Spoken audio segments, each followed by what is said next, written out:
आणि 42 नगरपंचायतींचा निकाल जो आहे तो हाती येणार आहे। 10 वाजेपासून मतमोजणी सुरू होणार आहे आणि TV9 मराठीवर तुम्हाला सर्वात अचूक आणि वेगवान निकाल बघता येणार आहे। या संदर्भात काही महत्त्वाच्या प्रतिक्रिया सुद्धा समोर आलेल्या आहेत, बघूयात। भाजपचे नेते म्हणून तुम्ही या निवडणुकांकडे कशा पद्धतीने पाहतात? 10 वाजता मतमोजणी सुरू होणार आहे, किती उत्साह आहे, किती काय म्हणाल? भारतीय जनता पार्टीने आणि कार्यकर्त्यांनी ज्या पद्धतीनं नगरपालिकांच्या निवडणुकीमध्ये झोकून देऊन काम केलंय, त्यावरून भारतीय जनता पार्टी मला वाटतं येणाऱ्या नगर परिषदांमध्ये 50% जास्त मतदान नगराध्यक्षांनी जागा घेऊन निवडून येतील अशा प्रकारचा आम्हाला पूर्ण विश्वास आहे। आजचे जे निकाल येत आहेत किंवा आज जे कल हाती येणार आहेत त्याने लिटमस टेस्ट आहे असं म्हणावं महानगरपालिकेची पुढची? 100% ना। आपण बघा, शेवटी नगरपालिका क्षेत्रामध्ये मतदारांचा जो कौल असेल तशाच अर्थाचा महानगरपालिकांमध्ये असतो आणि म्हणून स्थानिक स्वराज्य संस्था फार महत्त्वाच्या आहेत। आणि महायुतीमध्ये कोणता पक्ष बाजी मारेल तर त्या ठिकाणी भारतीय जनता पार्टीच बाजी मारेल आणि दुसऱ्या क्रमांकावर दादा आणि शिंदे साहेबांचा थोड्याफार फरकाचा फरक असू शकतो। नेमका कल कुणाच्या बाजूने असणार आहे पाहणं महत्त्वाचं ठरणार आहे, कारण ही लिटमस टेस्ट महानगरपालिकेसाठी असणार आहे। कॅमेरा पर्सन आदिलचा गिरीश गायकवाड, TV9 मराठी, मुंबई। आज राज्यातील नगरपंचायत आणि नगर परिषदेचे निकाल समोर येणार आहेत। आपल्यासोबत याच विषयावर बोलण्यासाठी खासदार भागवत कराड आहेत। हो, मला सांगा, आता निकाल आज लागणार आहेत, काय भाजपची स्थिती असणार आहे, काय विश्वास आहे तुम्हाला? महाराष्ट्र राज्यातील जवळजवळ 350 नगरपालिका नगरपंचायतच्या निकाल आज जाहीर होणार आहे आणि या निवडणुकीमध्ये एकंदरीत वातावरण जर पाहिलं तर भारतीय जनता पार्टी आणि महायुतीच्या बाजूने आहे। 90% यश हे महायुतीचं आहे आणि त्यामध्ये मी असा एक पुढे क्लेम करू इच्छितो की भारतीय जनता पार्टीचं मात्र 50 ते 60% यश राहणार आहे। कॅमेरामन अमित अडेसह संजय सर्वोदय, TV9 मराठी, छत्रपती संभाजीनगर।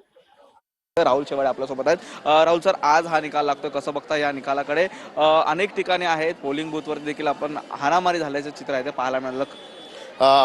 यावेळची जी नगरपालिकेची निवडणूक झाली त्यात आपल्याला वेगळंच चित्र पहिल्यांदाच महाराष्ट्राच्या निवडणुकीत दिसलं। महाराष्ट्राच्या निवडणुकीत बिहार स्टाईल कधी झाली नव्हती, पण त्या स्टाईलने काही पक्षांनी मारामारी केली, पैसा वाटप केलं, हे अत्यंत दुर्दैवाचं आहे। पूर्ण विश्वास आहे, कारण आपण बघाल संपूर्ण महाराष्ट्रात माननीय मुख्य नेते एकनाथ शिंदे साहेबांनी विक्रमी सभा घेतल्या आणि सगळ्या सभांना एवढा चांगला प्रतिसाद होता आणि मला पूर्णतः विश्वास आहे महाराष्ट्रातील जनता माननीय मुख्य नेते एकनाथ शिंदे साहेब यांच्या नेतृत्वावर विश्वास ठेवून जास्तीत जास्त नगराध्यक्ष हे शिवसेनेचे निवडून देतील। आज शिवसेनेचा गुलाल हा संध्याकाळी पाहायला मिळेल, सर्व निश्चित स्वरूपात पाहायला मिळेल। आता जर बघाल तर थोड्या वेळातच सगळे निकालांचे आपल्याला माहिती पण मिळेल आणि विजय हा शिवसेनेचा असेल।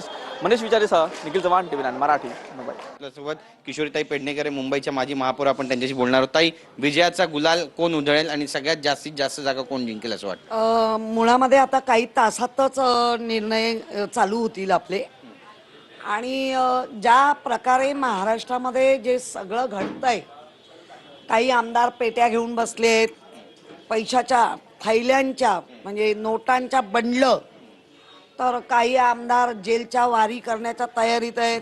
आता इलेक्शन होऊन गेलंय, वाटलेला पैसा काय त्यांच्या घरातून आणून तुम्हाला वाटला नाहीये।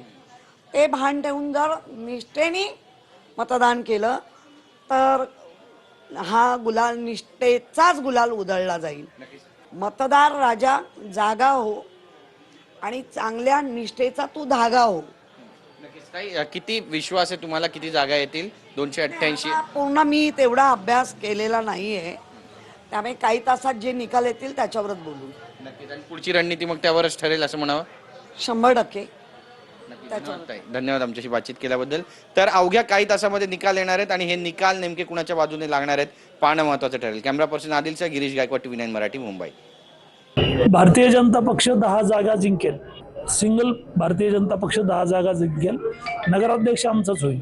भारतीय जनता पक्ष 10 जागा जिंकेल, सिंगल भारतीय जनता पक्ष 10 जागा जिंकेल, नगराध्यक्ष